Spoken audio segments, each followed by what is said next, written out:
What if I told you that in a single day, at a conference known for polite consensus, the United States just rewrote the rules of global power, not with a treaty, but with a board with a $1 billion price tag for entry, January 22nd, 2026. In a ceremony in Davos, Switzerland, surrounded by leaders from nearly 20 nations, President Donald Trump signed the charter for what he calls the most prestigious board ever formed. Its name, the Board of Peace. Its stated goal? To rebuild Gaza. Its 11-page founding document? It doesn't mention Gaza once. With a single signature, Trump has launched a direct challenge to the United Nations, assembled a coalition willing to pay to play, and set a staggering precedent for how the most powerful nation on earth intends to operate. He said it plainly on stage. Once this board is completely formed, we can do pretty much whatever we want to do. But that was just the finale. To understand how we got here, you have to rewind 24 hours. To a speech that stunned the global elite, a mystery deal over a frozen island, and a fundamental question this video will answer: is this the calculated dawn of a new American-led world order, or the reckless unraveling of the one we've known for 80 years? For decades, the World Economic Forum in Davos has been the crystalline embodiment of a certain idea of global power. The idea that after the horrors of World War II, the world's nations, especially the wealthy democratic West, had built a system of rules, of institutions like the United Nations and NATO, of open trade and, at least in theory, shared values. This year's forum theme was a spirit of dialogue. But as President Trump arrived with the largest U.S. delegation ever seen in Davos, dialogue was the last thing on anyone's mind. The atmosphere was one of profound tension and fear.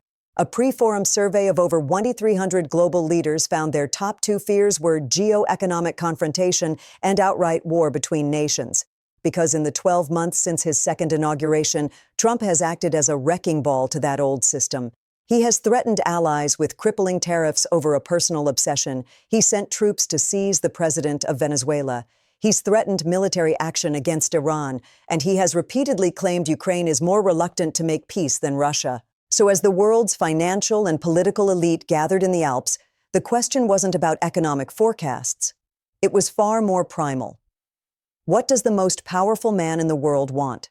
And how far is he willing to go to get it? The stage was set not for dialogue, but for a confrontation that would reveal the blueprint for Trump's second-term world. And he would start by picking a fight with everyone in the room. President Trump's speech was a masterclass in transactional America First statecraft, wrapped in a series of blunt force insults. He opened not with platitudes, but with a boast: our economy is booming.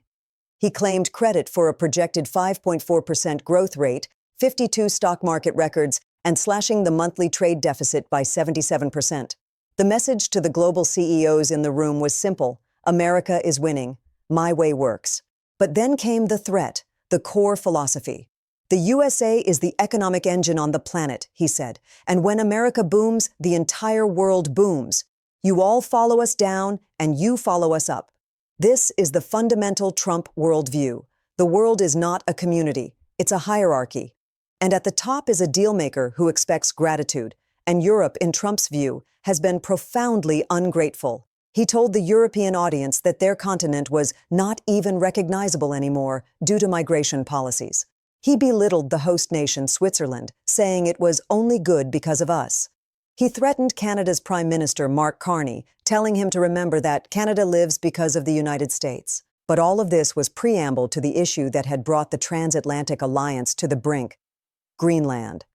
For months, Trump had demanded the U.S. own the autonomous Danish territory, even refusing to rule out using military force. His argument was strategic. With climate change opening the Arctic, Greenland is a treasure trove of rare earth minerals and a crucial military choke point. Russia and China are eyeing it. America must own it. In Davos, he issued what he framed as a concession. People thought I would use force, he said. I don't have to use force. I don't want to use force. I won't use force. The room breathed a sigh of relief. Global markets, which had been tanking on the threat of war, surged. But the ultimatum remained. He claimed Denmark was ungrateful for U.S. protection since World War II. He said Greenland was part of North America and therefore our territory. And he gave a chilling warning to those who would refuse him. You can say no, and we will remember. Then, just hours later, came the twist. Trump announced on social media that he and NATO Secretary General Mark Rutte had reached a framework of a future deal on Greenland. The tariffs threatening Europe were lifted. The details? Absolutely none. When pressed, Trump called it a long-term deal involving mineral rights and the Golden Dome, his name for a proposed Arctic missile defense shield. So what just happened? One analyst calls it a 19th century great game played out by colonial powers. Trump created a crisis, rattled the markets and military alliances, then solved it with a vague, secretive deal that only he can define. It's a powerful pattern. Create leverage through chaos, then cash in. And it left America's closest allies with a terrible choice: appease, resist, or wait out the 1,093 days he has left.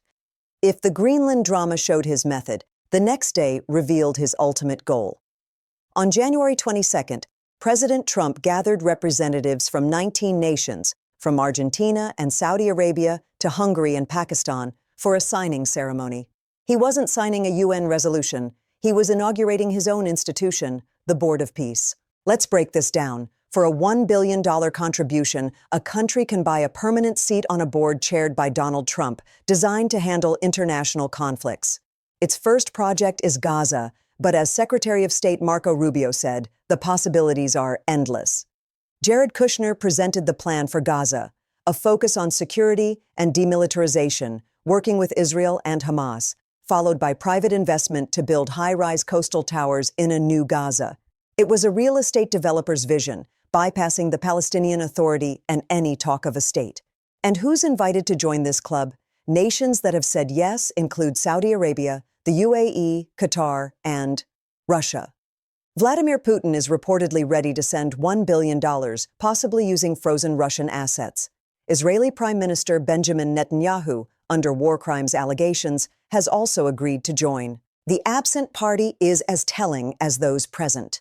There is no Palestinian representative on the Board of Peace, and traditional Western powers like the United Kingdom, France, and Norway are refusing to join. The UK's Foreign Secretary said they had concerns about President Putin being part of something which is talking about peace.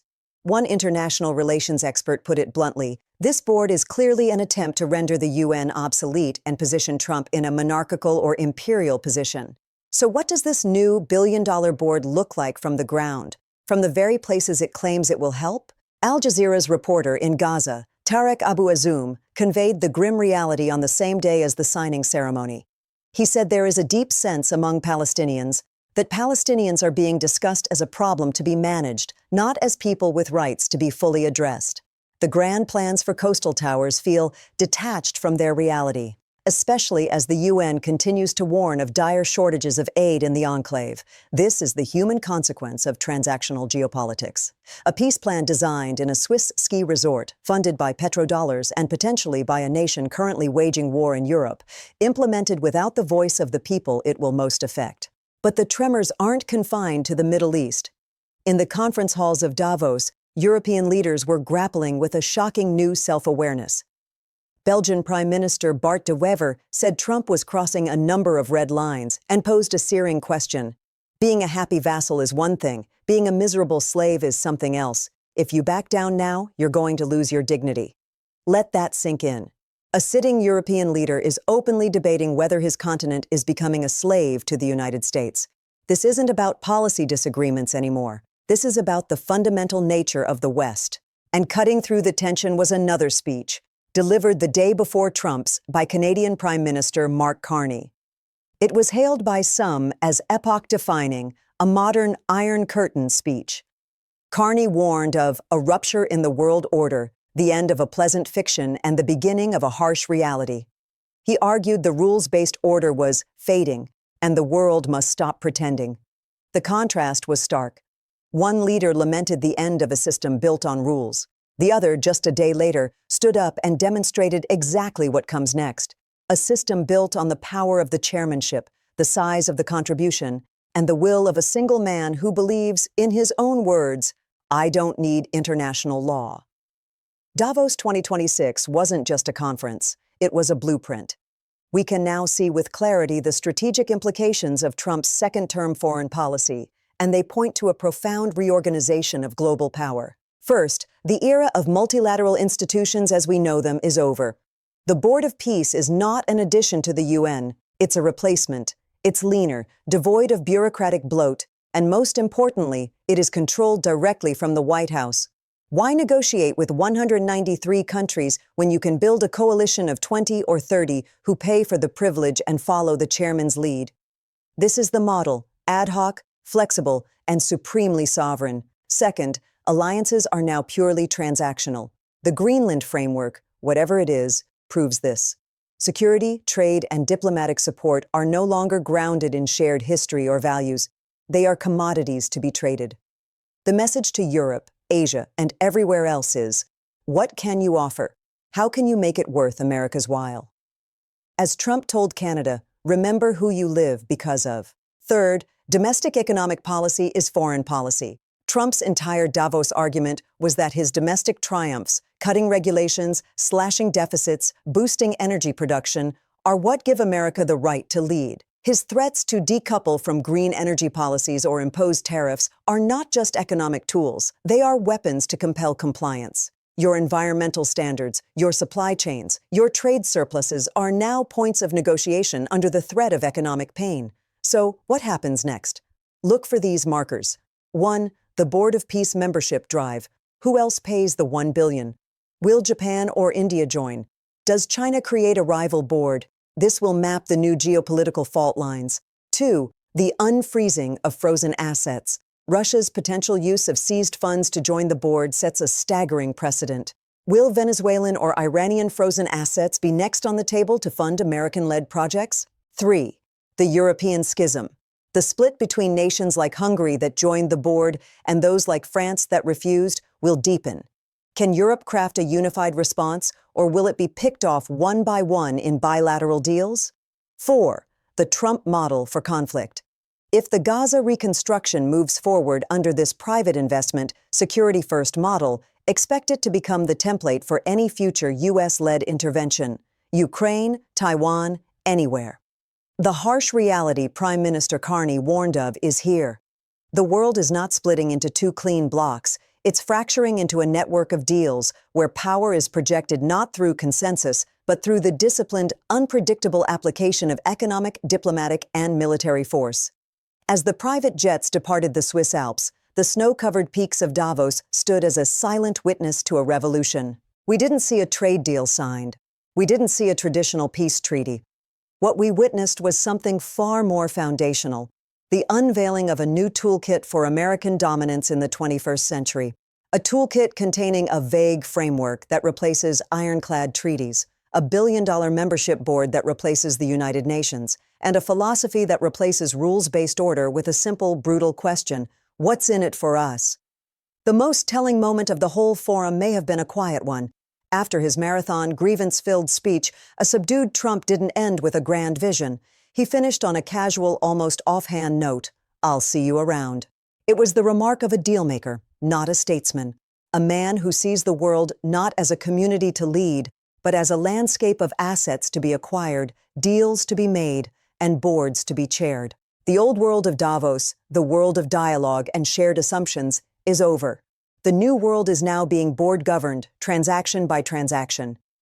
The only question that remains for every nation, ally and adversary alike, is this: what's your seat at the table going to cost you?